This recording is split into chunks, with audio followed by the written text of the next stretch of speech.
it feels like our country is spiraling off into a really bad direction. We've been saying this long before the shooter in Buffalo decided to kill 10 black people in a supermarket. Black people have been trying to say over and over to white America to pay attention. This idea that politicians have to continue to say that this is not who we are, and we all know this is who we are. This is who we have been since the beginning. We had a civil war in this country over the issue of race. We had a civil rights struggle in this country over the issue of race. Our country is built on race. So it's always fascinating to me when I hear people say to me, well, why does everything have to be about race? White America created a society that's based on race. I don't believe, as some people do, that things are just going to get better because all the old people are just going to die off from the races.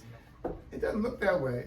They're training their kids to follow in their footsteps. Where does an 18-year-old learn the idea that replacement theory is something they have to be concerned about? They did this in South Africa in the 1990s.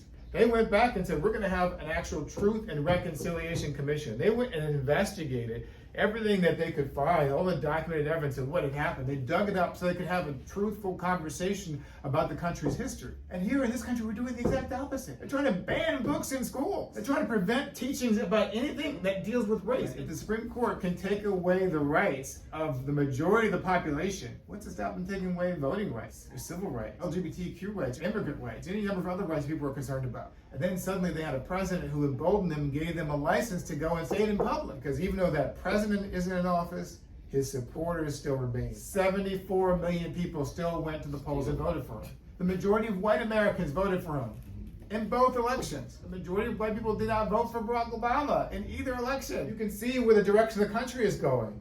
And that's what's so concerning to them. They're afraid that they're about to lose their power.